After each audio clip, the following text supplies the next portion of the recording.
Bombas makes the most comfortable socks, underwear, and T-shirts. Warning, Bombas are so absurdly comfortable you may throw out all your other clothes. Sorry, do we legally have to say that? No, this is just how I talk, and I really love my Bombas. They do feel that good. And they do good, too. One item purchased equals one item donated. To feel good and do good, go to bombas.com and use code AUDIO for 20% off your first purchase. That's BOMBAS.com and use code AUDIO at checkout.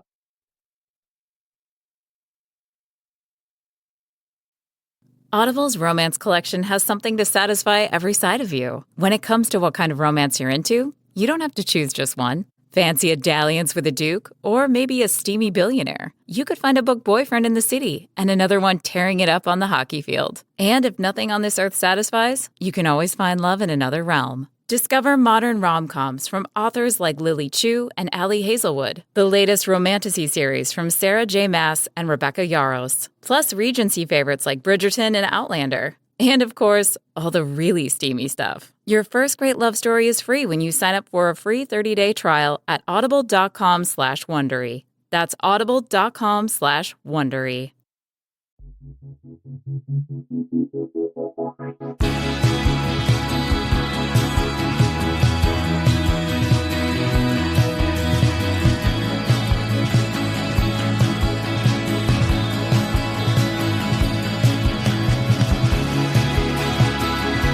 Listening to 100 Words or Less with Ray Harkins.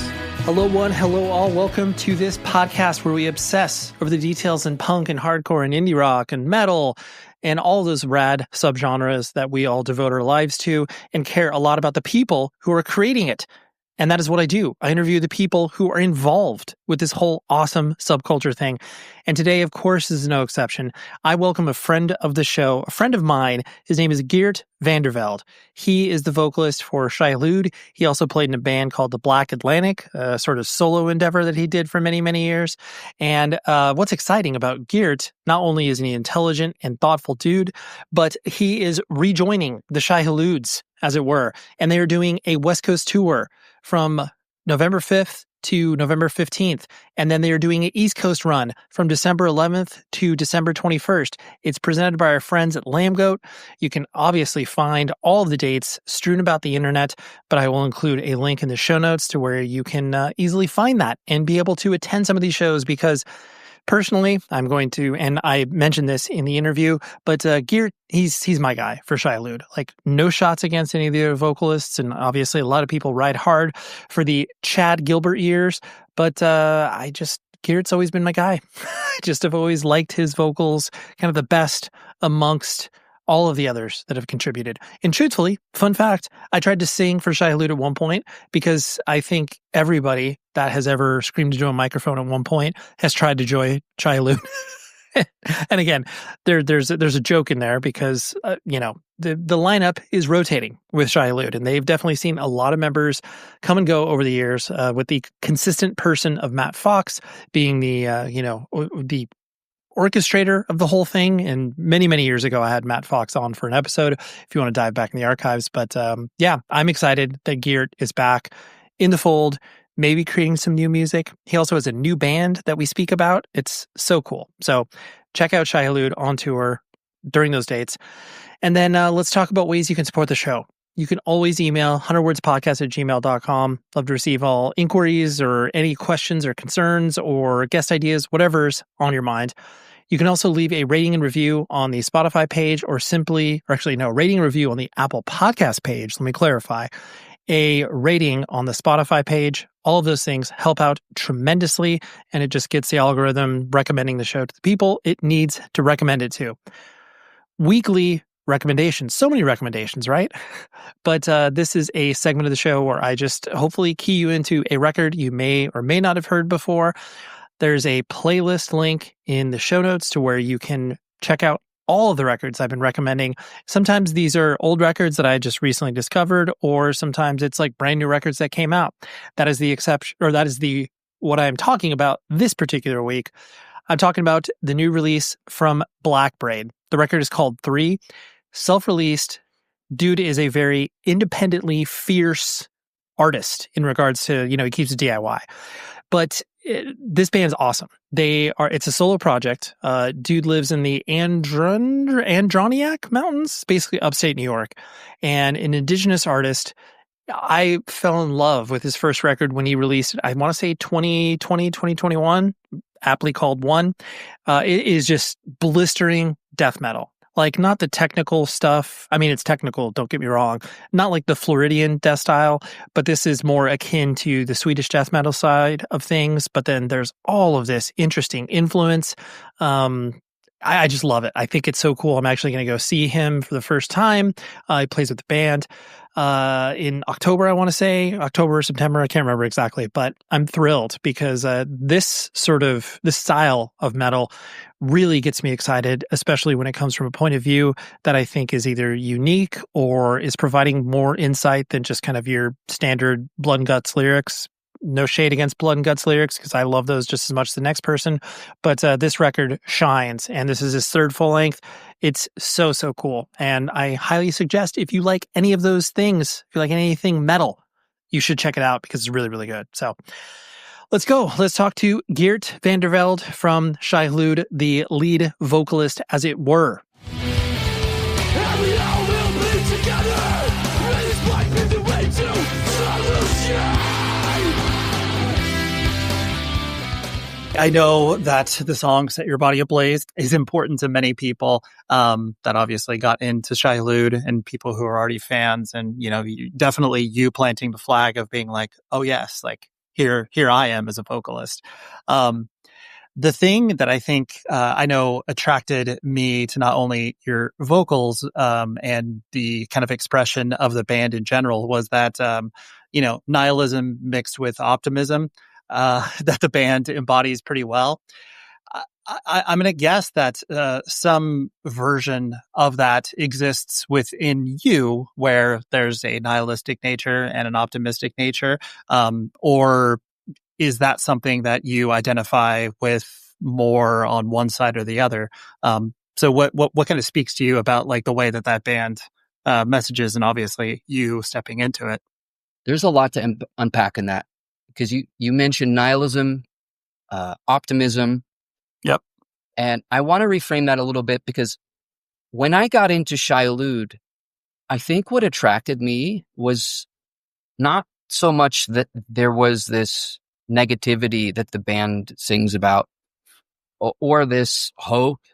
It was actually the vulnerability of the protagonist of the lyrics, right? There's a lot of emotion, like it resonated with me on an emotional level.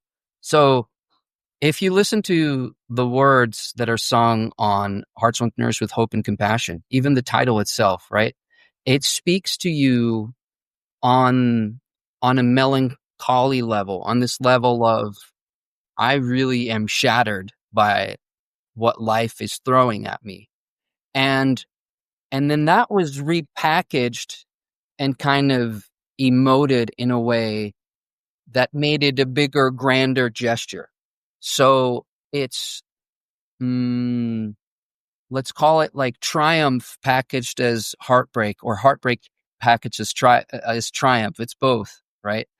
And that's what resonated with me the most, is that it was a band, we called it at the time, like people were calling it like emotional hardcore, or like, or even emo core, even though we're kind of not, there's some bands that are, I would say that now, if you look for that term, you wouldn't find Shai Hulud grouped in that category. But when I found Shai Hulud from that, the Profound Hatred of Man EP, and then when Hearts Once Nourished with Hope and Compassion came out, that's how we were thinking about the band. Oh, wow, there's this new genre of hardcore band that mixes metal and hardcore and a lot of melody, and then the lyrics are emotional. They're singing about these feelings, and that became a thing. I would say like Shai Hulud was kind of at the forefront of writing songs about what it is to be human and what it is to experience pain and suffering and all those things.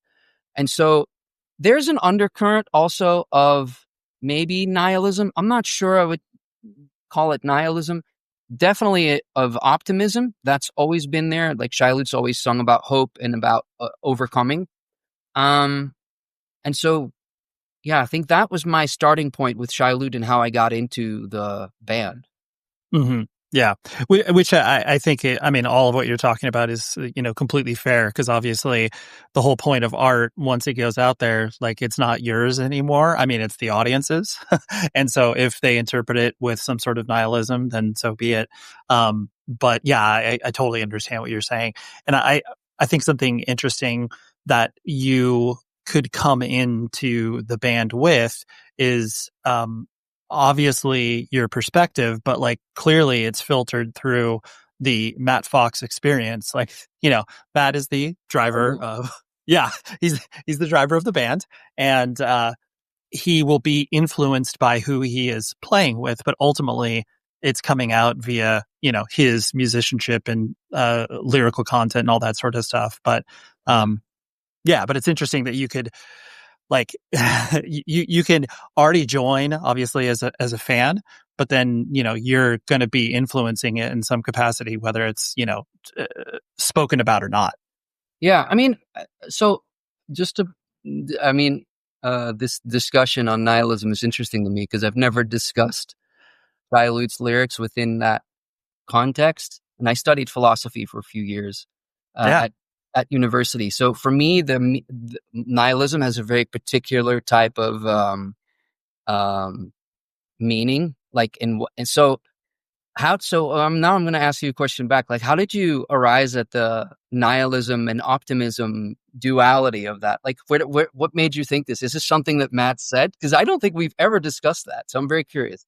No, it's a very fair question. I think for my own perspective, I think it's the, the expression of everything. Like, and granted, I'm coming at the band with a perspective of like, oh, I enjoyed Strong Arm, and here is Shai Hulud. That's like an extension of Strong Arm, except obviously without the religious aspect to it.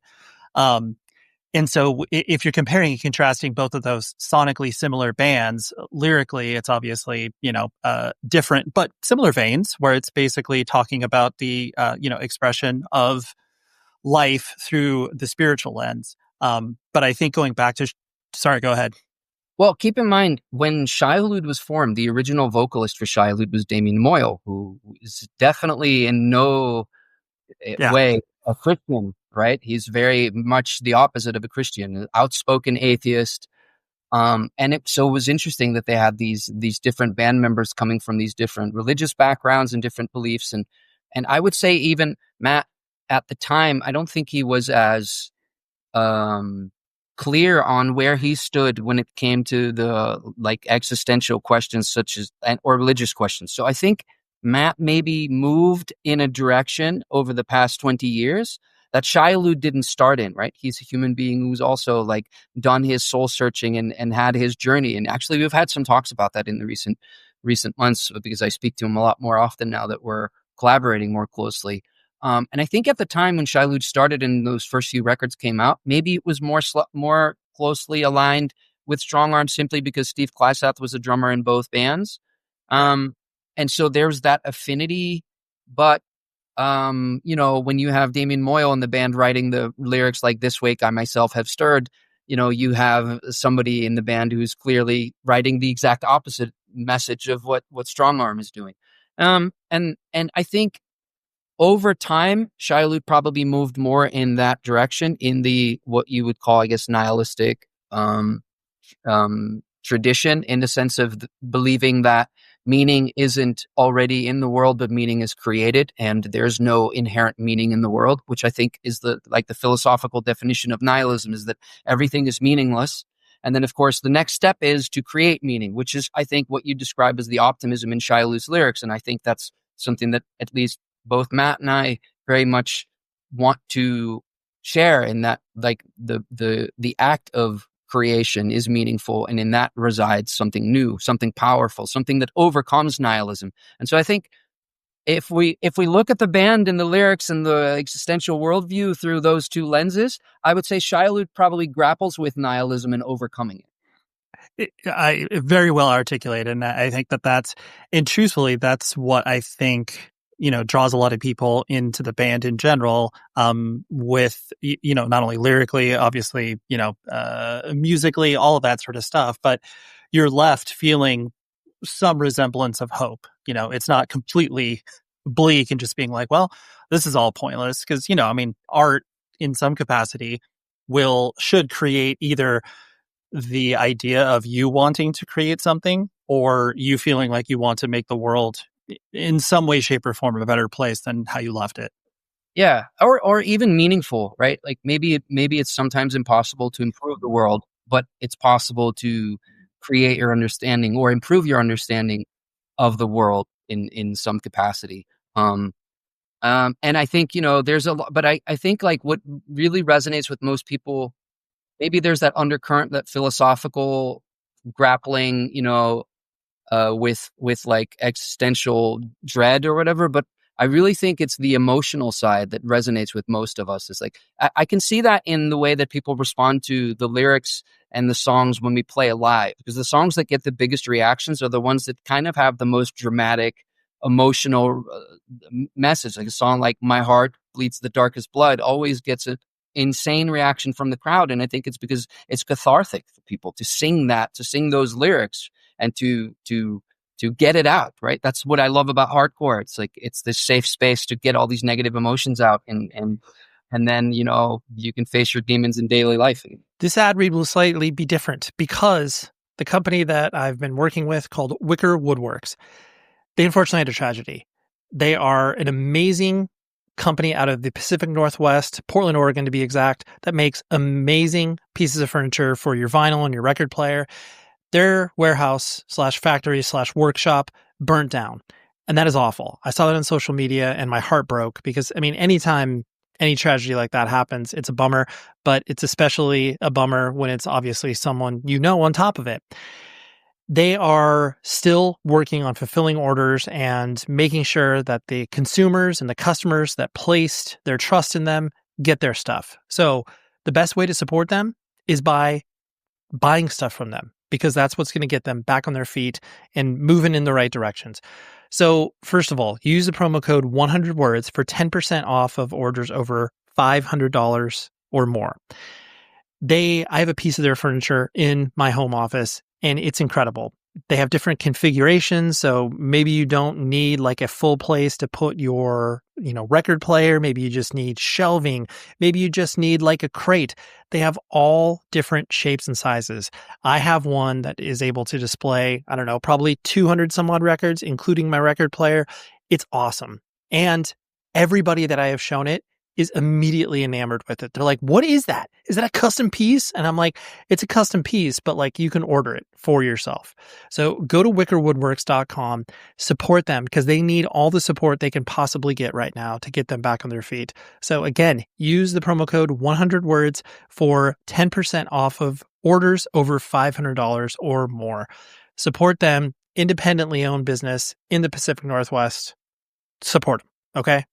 You buy vinyl. You should probably display it appropriately. Wherever you go, whatever they get into, from chill time to everyday adventures, protect your dog from parasites with Credelio Quattro. For full safety information, side effects, and warnings, visit CredeliaQuattroLabel.com. Consult your vet or call 1-888-545-5973. Ask your vet for Credelio Quattro and visit QuattroDog.com. The stories of you joining Shai Hulud is always, I just remember like living obviously in America and just being like, oh yeah, this dude like jumped up on stage and, joined Shai Hulud. And I just, obviously this was like sort of the infancy of the internet. So you're just working off of what people have said. And I know there obviously was a deliberate nature of like, yes, you were sound checking with the band and like there was, they were left to circumstances that led you to be able to, step into the band for that particular show and then eventually join. Yeah. Just because that's such a bizarre set of circumstances, like, how did you actually even place yourself in that position to be able to be like, yes, like I will sound check with the band and I haven't really done this before, but here we go. So I try to always do the short version of this one, but it ends up being the long version. So I'm sorry for anybody listening if this turns out to be a long story. I will really do the short version this time. I was at the Shai Hulud show in the Netherlands, which is where I'm from. I was a huge fan. The band was not very good because they didn't have a proper vocalist. Matt Fletcher, who ended up being the guitar player later on that tour, and who was for a long time the bass player in the band, he was actually doing vocals at that point. And if you're curious to see, what he sounds like, then go check out Life Force X's hardcore band from Oklahoma right now, and then you'll have an idea of what the vocals are like when Matt Fletcher does vocals, because he does vocals for that band. And it's a particular kind of vocal that maybe doesn't really fit with Shai Hulud so much. But Matt was doing his best. He was just trying to, carry the band through. They had Andrew Gormley filling in on drums, who's a drummer for Kiss It Goodbye, fantastic drummer, but obviously he's not Steve Kleistad, so he plays a very different style of drums. And Steve Kleistad is a unique guy. So and then they didn't have a second guitar player because Matt Fletcher had joined as guitar player, but then filled in on vocals. And so it was a one guitar band, one bass, drums, and one vocal. And so Shai Hulud, being known for having like multiple guitar parts and all this other stuff, it was a very meager version of the band, but they were playing the show. And I had the time of my life because it was my favorite hardcore band. I knew all the lyrics, and I was just so happy to see the band and like jump off stage and sing along to every song. After the show, I ended up talking to Matt Fox for a little bit. He was wondering about my American accent. I explained it was because I was an exchange student. And that was kind of the end of the conversation. I think I cock-blocked him from some conversation he was having with a lady there that he was trying to impress. So I think he's still like kind of like blames you, yeah. Like for cock-blocking him. And I did not intentionally cock-block him, so I'm sorry, Matt, for that. And that was the end of the conversation. But he said one thing that kind of stuck with me, which was, maybe you should sing for the band, jokingly, right? Just offhand comment. So I go home, stay with my friend, and it's like looping in my head. Maybe you should sing for the band. Maybe you should sing for the band. I'm like, I could do this. I went home, convinced my mom specifically, to lend me her car for a month, thanks to my dad in the end, who convinced my mom to lend me the car. Then I called Matt up. I said, can I meet you guys on tour? This is pre-mobile cell phones or whatever, right? So I called the venue in Belgium, and I got Matt on the phone. So he's like, he's like on this like landline. He's like, who is this guy? So I'm talking to him. I'm like, yeah, I have this idea of following you guys around. And he's like, okay, sure. Matt being a kind guy and just too polite to say, what the fuck, dude? Like, no. But in any case, that's what ended up happening. Next day, I finished my last essay for uni, sent it in, and then I got in the car and I drove to Germany to the next show. I hung out all night, sang along to some more songs, and then the next day, kind of more of the same. By that time, Matt Fletcher and I were big pals, and he was riding in the car with me. And so we were kind of talking about stuff. And then I think it was the second or third show or something. They were doing sound check, and Matt was asked me, hey, how about doing sound check with us tonight? Because Matt's losing his voice. So Matt Fox asked me, Matt Fletcher's losing his voice, and maybe you can help. And I was like, okay. I did the sound check, and then I was still confused. But in the back of my mind, I was like, motherfuckers are going to ask me to sing, aren't they? They're actually going to ask me to do the vocals. So we did it did end up happening. They asked me to do the vocals. I ended up doing a dual vocal set with both Matt Fletcher and myself. Like we both were on vocals. There's video proof of this somewhere on YouTube. I found a video of somebody having video footage of this with me and my dyed black hair. And yeah, the rest is kind of history. Like I joined on that set. We did a couple more shows, and third show into me doing dual vocals with Matt Fletcher, they were headlining festival, and they said, you got to do it on your own. And so I did. Wow. That's the, where, I guess, does that, I mean, I know mother is the necessity of invention. And obviously, like you said, Matt Fox was like, well, I mean, his kid's here, so I guess we'll do this.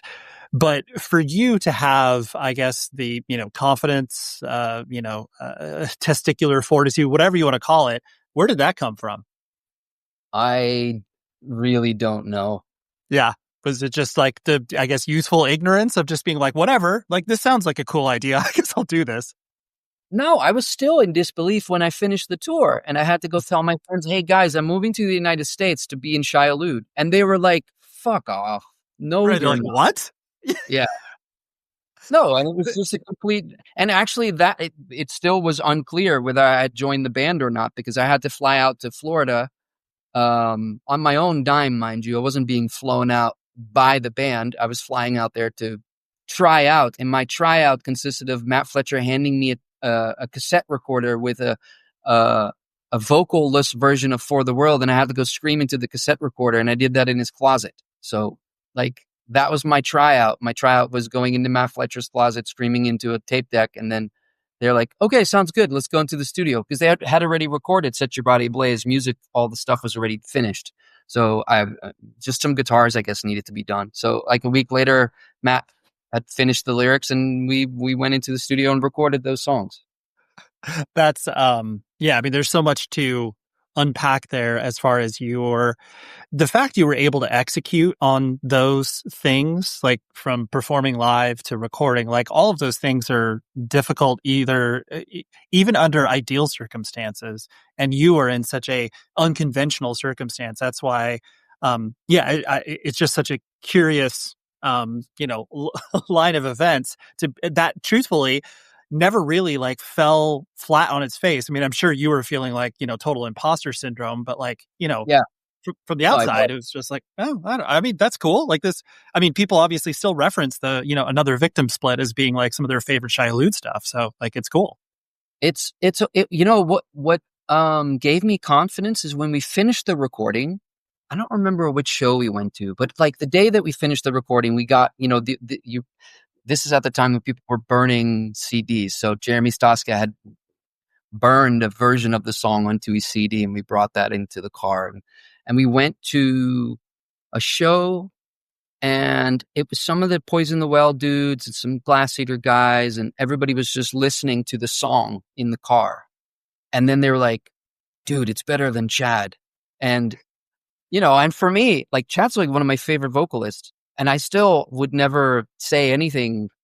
Like I'm not in competition with Chad Gilbert. He's my favorite vocalist for Shai Hulud, not me, but when people said that, I was like, okay, cool. At least real Shai Hulud fans are not going to hate this. And that gave me enough confidence to think, okay, I know I can bring a lot of energy on stage and that I can engage the crowd and do that. But for it to sound good on recording, for people to be excited about it, that was like my kind of like, okay, I'm good. Like, not everybody's going to like my voice. People are going to say they like Chad better. That's always the case with bands and when they change vocalists, and this happens.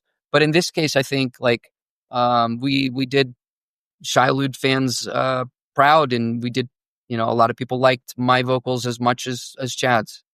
Right. You're like, I'm not going to ruin my favorite band, and that's a positive thing.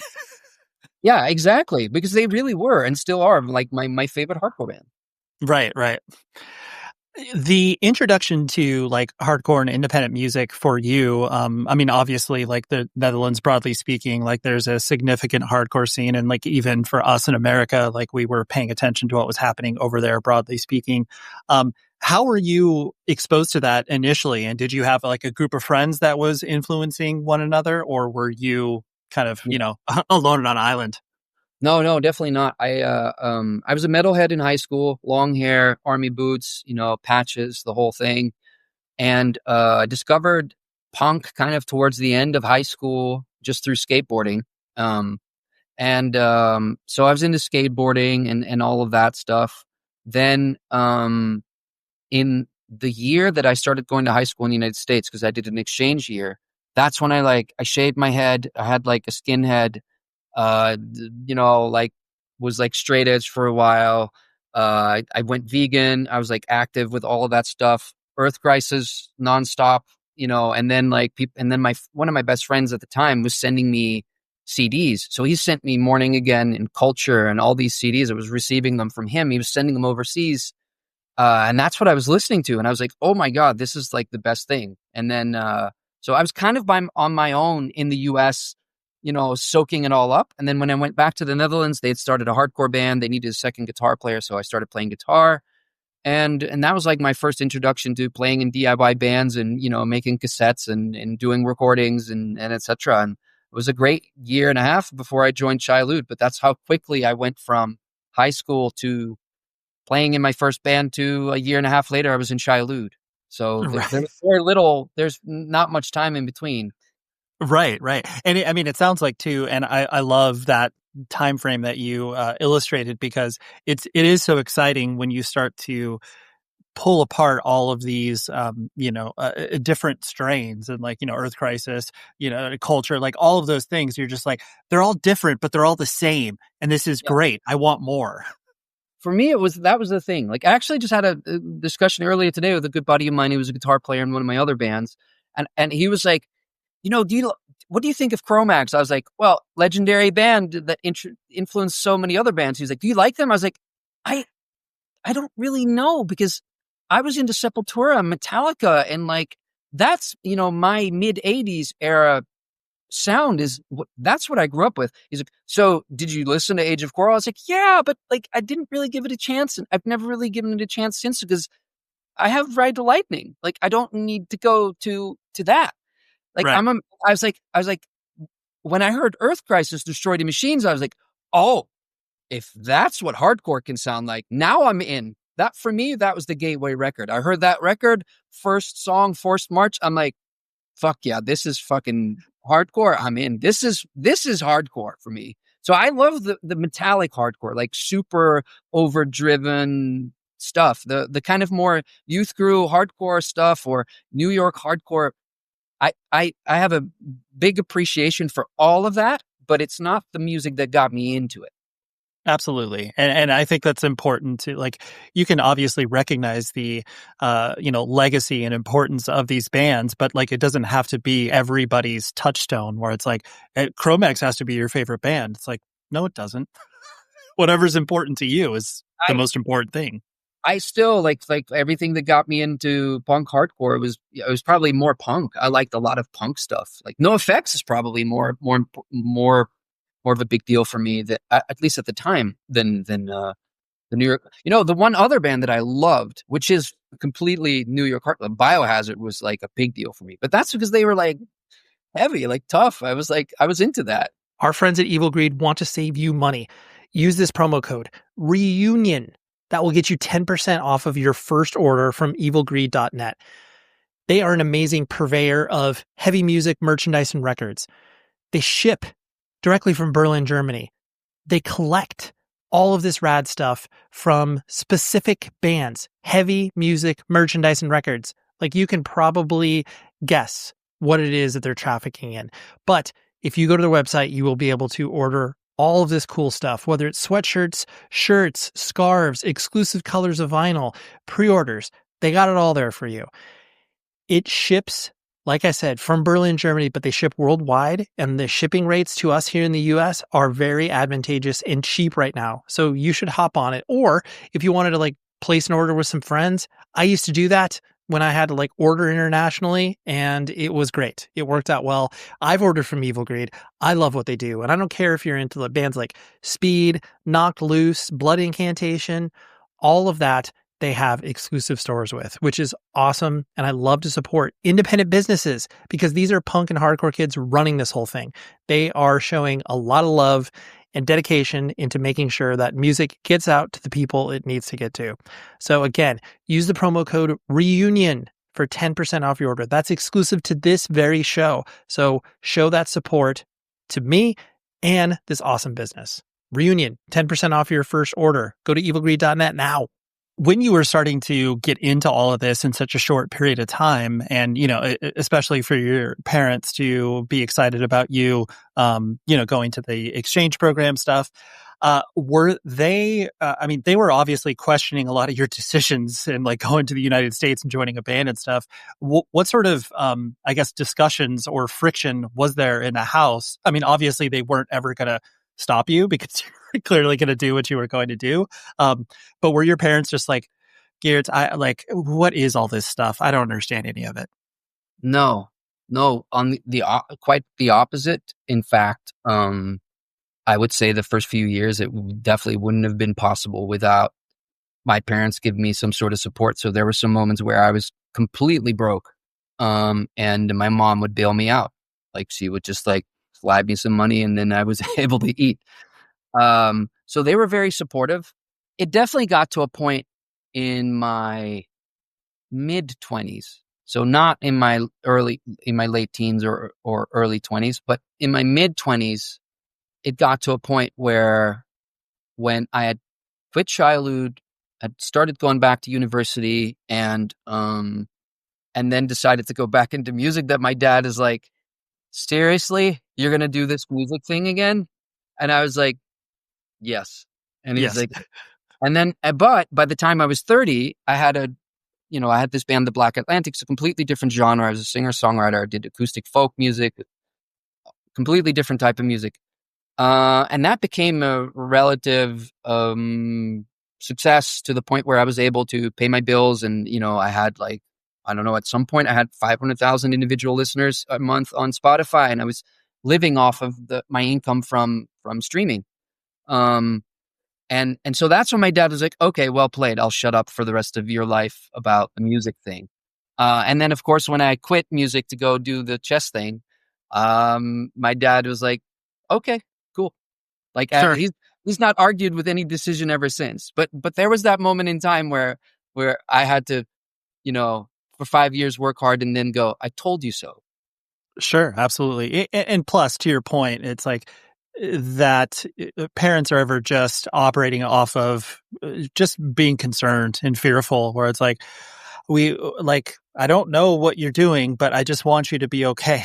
I just would want you to not be destitute. And like these decisions that you're making seem like you may be destitute, but but when you're able to prove some sort of semblance, like I'm able to take care of myself, then they'll leave you alone.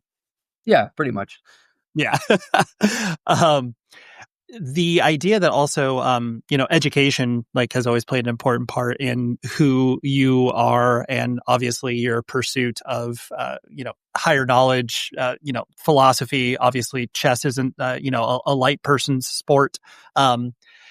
Where did that, love for learning and education kind of stem from? My mom. Yeah. My mom is incredible. Both my parents are still love to learn, but my mom has an insatiable curiosity and just is absolutely fearless about trying anything once. She just doesn't care and gives no fucks about whatever anybody thinks. Like if she wants to study djembe with an African djembe teacher and like start playing drums in her 70s, she's going to fucking do that. And that's what she's doing right now. And she loves that. And then she just, gathers a whole group of other 70-year-old ladies to join her. That's my mom. She just does whatever she thinks is cool. Shout out to my mom for being fearless and independent and showing, what that's like. And my dad is more of a bookworm. So like, I don't know anybody who's read as many books as he does. He just devours books, and he loves sharing his passion for reading. And then, other than that, just loves his garden. It's just kind of like, he's like the hobbit of the family. So if there's like two hobbits, like my dad is Bilbo Baggins who never leaves, and my mom is like, Bilbo Baggins who's always leaving the Shire to go on adventures. Sure. I love that. The touring aspect of your life, I mean, not only with Shai Hulud, but like you said, with the Black Atlantic as well. Did you always take to touring relatively easy, or was that something that you, I guess, like learned to love, hate? Like, what was the relationship like there? Oh, and I've always been super comfortable in any place. I don't care. You put me, I mean, that was a joke when I first joined Shai Hulud and they were all living in the same apartment in Florida. I literally didn't have a room. I just slept on the little red futon chair, one of those fold-up chairs in the corner. And that was the joke. Like the singer for Shai Hulud lives on a red futon in the corner. And that was like the first 3 months of my life. And then when we moved to upstate New York and I finally got a room to myself, I didn't have any furniture or anything. I just had a mattress on the floor. So I'm kind of just okay with that. I've had all sorts of different life situations, but I'm generally pretty happy with very little if it comes down to it. And so that helps when you're on tour, because if you're comfortable sleeping anywhere and you're, relatively easily able to connect with people like I am, I can have a good conversation with someone, then touring is a pretty good life. And so I still enjoy it. Got it. And I'm sure with the the Black Atlantic's touring experience, and like you said, being able to live off of your music, did that not change your perspective on like the creation of art, but just like anytime you introduce commerce into something that you obviously, like you said, for years you relied on that for your living. Did you feel like that changed your relationship with either creativity or like the music business, or were you able to kind of keep those two lanes separate in your brain? Oh, that's a really good question, because for about a decade throughout my time doing the Black Atlantic, I worked as a coach for a production company, helping to develop young talent, like other musicians from my region, to become music professionals. So I was always talking about the two sides with them and always helping them kind of like figure out whether or not they wanted to go into the music business. Because it's one thing to want to make music and play for an audience. It's another thing to become a professional musician.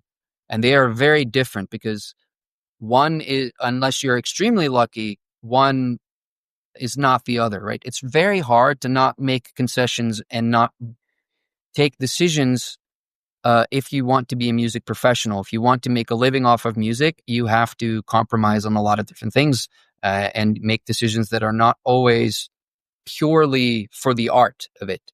And that's, I think, one thing that a lot of young musicians who become professional struggle with, is that transition from going from being a pure artist to being a artist for money is difficult. And you see a lot of people, that's why I think a lot of bands break up. They realize, holy shit, this is a job. This requires all these other skill sets. I don't want anything to do with this. I'm just going to keep making art, and I'm going to work my job, and my job is going to finance and fund my art. And that's amazing. That's great. And if that works for you, that's also a path to success. Then you can continue doing the music and the art like completely without any sort of strings attached. But for most professional musicians, they have to accept that strings are going to be attached at some point in their careers to be able to level up and kind of reach that next level. So I've never found that hard, because I liked that side of it. I actually enjoy the business side. And I like thinking in that way. Even I like thinking of like, oh, what could I make that other people enjoy and like? And I find that creative. Like, I don't think that it's just, I'm not like just thinking about the song. I also like to think about, well, what would this song do, or what would this concept do? And what can I do for the audience that I'm trying to reach? So for me, it's always been fun. And that's, I guess, why at some point when I joined the chess company, I was doing all the marketing, and I like enjoyed doing the marketing. Mm-hmm. Yeah. And I mean, and to your point, I think that's a lot of times people do feel, the difficulty in any of those transition points are like, once you start to do things that you either don't like or uncomfortable with, but you have to do it. And it's like, I mean, the joke is, it's like every, singer of a band, it's like, oh, you got to be the show booker. And then like, and it's like, sometimes the singers are like, I don't want to do any of this, but that's just like, it falls on your shoulders. Yeah, exactly. It's there's a lot of stuff that comes with the territory, and in the end, like the bands with the most success are bands with a great team around them, or with who have figured out how to be a team together, and that comes with like trying to figure out, oh, what's this person good at, and what do they like, and or can you learn to like it, kind of thing. So that's it in a nutshell. Totally. And something I'm interested in regards to your experience of, starting to, obviously when you were singing with Shai Hulud, and then obviously with your work with, the Black Atlantic, being able to separate the attention that you are receiving versus like the ego gratification that, anytime anybody gets paid attention to when they step on stage, like that feels good. And some people buy into that completely and then, embody some character of themselves and are just like, I'm the coolest person in the world or whatever. And they step off stage and they're totally normal. How did you, I guess, navigate that, people paying attention to you for the art that you were creating? And were you, you obviously are a balanced person, from what I can gather. But was that a struggle as you started to kind of be like, oh, are people just paying attention to me because I sing for this band, or do they actually care about me and like that navigation? No, I don't think Shai Hulud ever got to that point, and the Black Atlantic neither got to a point where you start to, believe your own bullshit. Fortunately, so I never reached that kind of level of fame, if you will.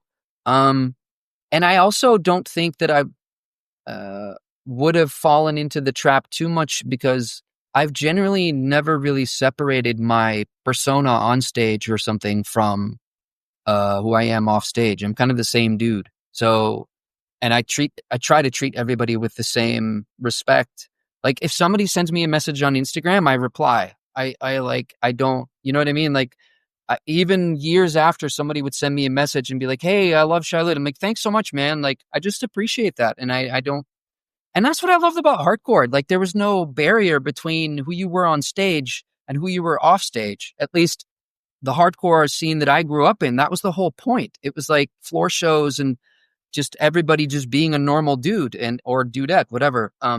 And so I just, that I've taken that. That's, I think, one of the most valuable things I took from hardcore and from my early days. Is just like, I'm just a regular guy doing a thing that people can relate to. And I carried that and still carry that with me to this day. Mm-hmm, absolutely. And I think that's what is so interesting to watch, the evolution of how the influence of this, DIY scene that we all kind of come from. Like if I'm putting these in like really broad generations, it's like obviously the 80s, whatever, late 70s, early 80s was kind of the foundation. And like now the fact that this music scene has existed for 50 plus years, you're seeing the ramifications of this not only being as big as it ever has been, but then to your point, being able to take these principles that you learn, and whether you still go to shows or not, you're still influenced by it, and you're bringing that perspective to, the corporate world or business or whatever that people are not, they're maybe not used to encountering that. No, DIY is an amazing set of values.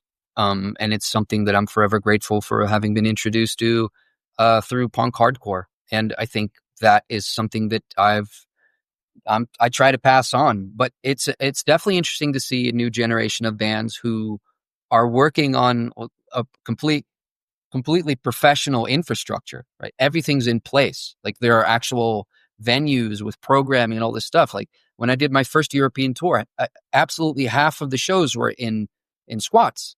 Like no joke, squats, like direct, like anarchy punks running venues.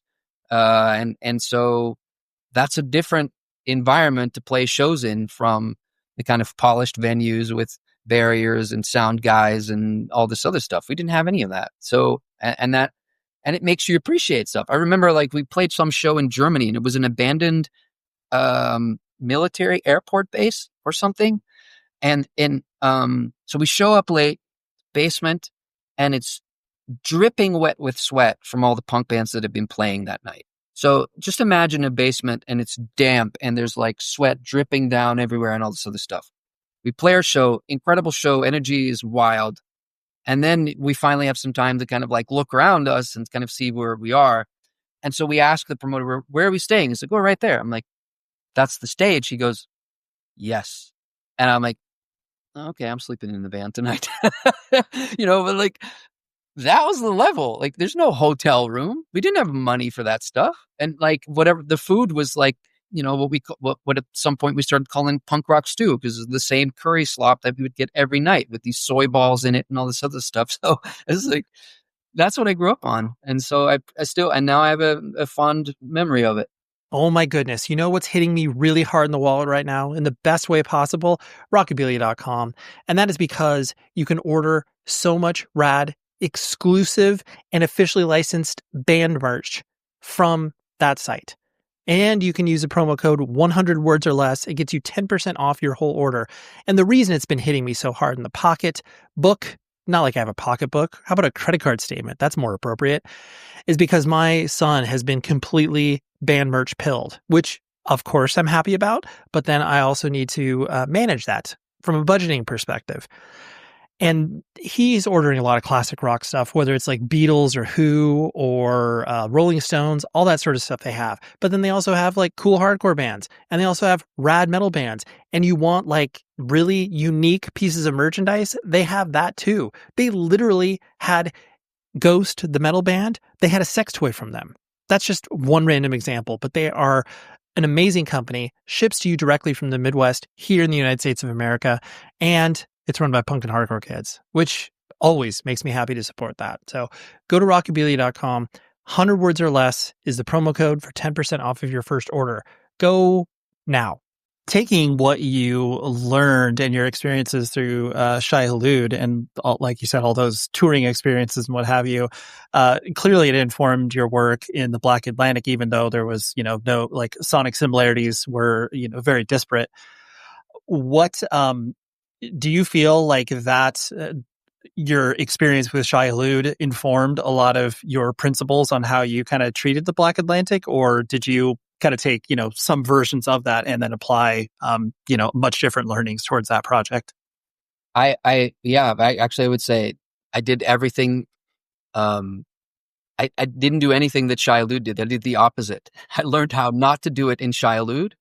And then, so there's a lot of stuff. Like the Black Atlantic is more independent than any other band I've ever been in. I kept all of my rights, kept all of my publishing.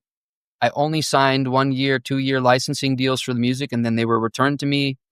I have my own distribution, my own publishing company, all this stuff. So, it meant that I turned down record label deals and, distribution and all this other stuff in favor of having a much larger margin on the earnings that I was making from my music.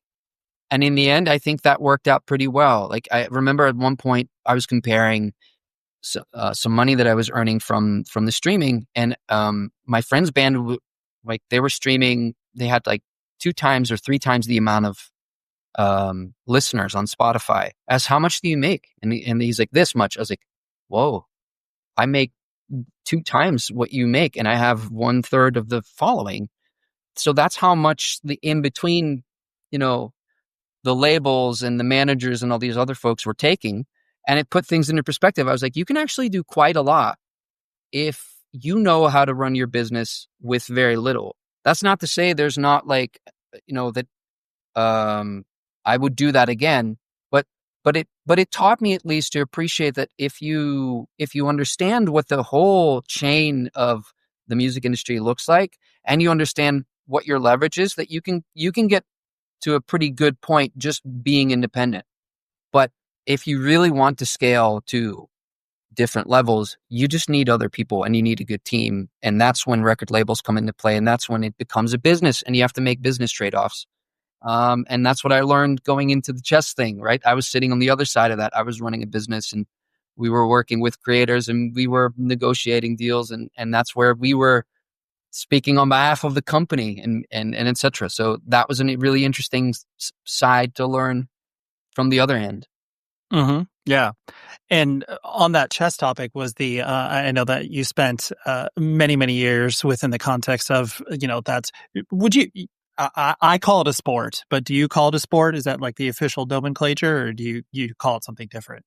Well, I think most people still call it a game, which is fine. It is now officially part of like esports, and there's a big following there. Chess is really big online. Yep. So but I do agree with you that it is a sport, because the amount of preparation and time and all this other stuff that goes into it, it's pretty wild. Like if you knew the amount of people working on a world championship, just like from both sides, you have 2 players playing each other. But behind that is our entire teams of people, like 10 people at a time are just working on this stuff, right? So it's one person sitting there, but it's a whole team. And so it's definitely a sport in that regard. Yeah, for sure. And I guess that's what I've always viewed it. I mean, ever since I started, playing in elementary school, it's like, and then I started to understand how all of that works. And it's like, oh yes, like this is a sport in a similar way that like golf is, where it's an individual sport, but there's more people behind the scenes. But there's practice, like just ridiculous amounts of hours of practice. That was our business. Like I was the CEO of a company called Chessable.com, now part of chess.com. And we built an ed tech learning platform that, sold people chess courses. And it was just all preparation, just people studying chess to improve and like preparing for playing an actual game of chess later. So it was like it was like the gym for chess. That's what we would compare it to. Sure, the mental gym, as it were. Yeah. How so with chess and your affinity for that sport, and then your continued passion along that route, like with the work that you're doing now, what I guess what itch does it scratch for you? Because obviously there's a lot of people that approach chess and other games and competitive competitive sports like that, and they'll do it a little bit, but they'll just be like, no, I can't. I'm not gonna listen to the demo from the band and buy all your 7 inches or whatever, to use a bad comparison. But what kind of itch does it scratch for you that keeps something like this interesting for you? Well, I left my job in January of this year, so I've now been kind of freelancing, not working too much. Actually, as we speak today, I started a new job as a fundraiser, head of fundraising and partnerships for an NGO from Africa called Chess in Slums, and their parent organization or partner organization, The Gift of Chess. It's kind of unofficial still. We're still preparing the LinkedIn post and all this other stuff. So, if this podcast interview comes out before we do the announcement, then my boss can yell at me. But so I started now in a new direction, which is I've wanted to work for an NGO, doing work for charity work for a long time, and I think I can put my skill set to good use for this organization. And I've known them for a long time, and I love the work that they do. So I'm no longer in the chess business, but I'm now in the business of raising money for charity to help children on the streets and in the slums to use chess to get off the streets through scholarships and educational programs and such. And that's something that I hope to do for a long time. What drove me to work for Chess Level for as long as I did, which was 6 years, which I guess for a lot of people isn't a long time, but for me, it was the longest job that I've ever held in my life, was that I just loved working with the people and building something. And I truly felt like we did something that changed for good what chess creators were making. So, Chessable generated, there was no good way for chess professionals to make a living off of educational content, not in a way that was sustainable. And we built and developed an industry that now sustains hundreds and hundreds of chess creators, even people who are not professionals, but just enthusiasts. And they actually make a living just from creating this content and engaging with their communities. And that's awesome, because it helps like professionalize the sport, if you will, because now you have this, you don't just have to be a player or a coach. You can also be a creator, etc. And so that's what drove me, like working with people, the team and the culture of the company, and then working with the creators were my two big passions. That's awesome.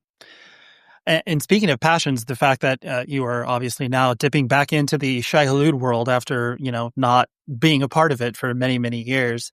Mm-hmm. I know it sounds like a very simple and stupid question, but just like, clearly your love for, music and punk and hardcore like hasn't dwindled, but what prompted you to want to like be involved on this level again? Maybe a little silly, but I just thought it'd be cool to do a 20-year reunion show. And then we were too late to kind of get our shit together to do an actual 20-year reunion show for that within Blood Tempered. And so we did a 21-year reunion show. We did it at Furnace Fest. And frankly, that was the kind of extent. I had been pretty clear with the Hulud guys, like, I don't have any other plans. Maybe if a few more folks want to do some more shows or something, I'm open to it. But I didn't want any other shows booked. I just said, let's just do Furnace Fest. And I half expected nobody to care and half expected it to be awesome. And the reaction was just so warm and welcome and amazing that I was like, oh, okay, this is much bigger than I thought. I didn't realize that that it was that much of a thing for people. And so I was like, let's do more. And then, Matt and I got to talking and we're like, okay, well, then let's write some new music as well. So that's where we are. Got it. Yeah. So it's as simple as, forming a band with your friends when you're 16 years old, where it's just like, oh, that was fun. Let's play another show. No, really it was. And it's funny because I think when we did the reunion show, it was like the first time that I was like, oh, this is so much fun, because I'm in my 40s. I'm kind of able to, there's no financial pressure on me to make the band work. I literally were just doing it because a lot of people would be stoked to see it. And we were all stoked to see each other and play with each other. And that was like such a good feeling. I was like, this is awesome. Like, this is why I'm doing this. And, when you're in your early 20s and you're not even able to buy your own ramen because you're so broke, then all this pressure is like on the band to succeed. And that creates a different kind of atmosphere, which is actually going back to that story about coaching and etc. It's why I often recommend it to people who started bands. It's like, don't give up your day job. Just keep that thing going for as long as you can. Put that money aside. And then if you manage to find the leverage to jump into the music professional thing, you've got some money in the bank and you can, cruise to whatever the next stage of your career is in music. And maybe it lasts a year, maybe it's forever. But to go all in like we did with Hulud was brutal. And I think also the reason why it was relatively short-lived for me, I think I did Shai Hulud for like 4 years and then I was just done. I needed to do something else. Yeah, absolutely. And speaking of something else, like you mentioned when we first got on the line here, is that you have a new band beyond this. I obviously would love to pick your brain about the details of what this new project and band is sounding like and all that sort of details. Yeah, thanks for giving me the chance to shout out Sarhide. So I've been playing with these dudes, two of the guys at least, for like 7 years, and was really on off. So we would go, I have a practice space in the Netherlands, and right next door is my other buddy's studio. So we both have our spaces there, lots of gear, and every once in a while we get together and we just jam, sometimes for a couple days. And so there are like all these half-finished demos lying around. And sometimes there would be like a whole year of nothing, and then we'd get together and we'd play again and we'd record something. But never more than like a day of us writing something and then just shelving it. But okay, there was a recording. And then this year when I left my job, I had gotten progressively closer to one of the guys, and he's like one of my best friends now. And I was like, I want to do this. I want to work out these songs. I think it'd be really awesome to turn this into something more. And so I reached out to my friend Dan Lucas, who has a studio in the UK, who I've done a lot of recording with. I was like, dude, I think you would love the stuff that I have here, that you should play guitar on this. So he heard it. He said, oh, this is right up my alley. I want to play in a heavy melodic band again. Let's do it. And that was it. He just said, okay, we just planned in some studio time. Then my buddy Stein, who's like the other guitar player, just came over to Spain where I live for a few weeks at a time because he's house sat for me before here, etc. And we wrote a whole bunch of new songs, took some of the older demos, and then we took those over to the UK. And so last week we recorded a debut AP with 3 songs, and I guess 4 because there's an instrumental as well, but 3 like proper songs, melodic post-hardcore stuff, post-metal stuff, whatever you want to call it. And next steps are going to be mixing those songs. Dan will do that, and filming some music videos. And then I hope that we can get some shows booked by 2026 and then see where that goes. But I'm just super excited about the music. It's been a really fun process. Yeah, that's fun. And I mean, it is so exciting to be able to bring things to life and, officially document them, release them. Like, it just feels, I mean, especially as you get, older, it feels like anytime you take a step up to the plate, like, it's just like, well, this could be the last. And like, this is fun. Like, I'm just glad we got to do this in some capacity. Yeah. I mean, there's an ambition there, but it's an ambition informed by 20 years worth of life and having kids and doing career stuff and whatever. And I honestly, it's just purely because we love playing. Like that's the joy was in the writing in the studio and creating these songs, and now we just want to see what other people think. That was that. Thank you very much, Geert, for spending time with me. We had to do a little weird scheduling, and I had to speak to him very early in the morning because, lives in Spain, if I'm not mistaken, Portugal, somewhere around there. But so we had to, juggle schedules and figure it out. But I appreciate his time. I also appreciate the fact his kids came in at one point in the interview, and it was adorable. And we had to be like, wait, hold on, got to cut that out.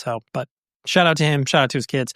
And like I said, catch Shai Hulud on the West Coast and East Coast in Q4, as they say in the biz, for 2025. I'm really excited to, hopefully witness one of those shows. Next week on the show, talk about another reunion. How about Texas is the Reason? How about we talk to Scott Weingard, the bassist of Texas is the Reason?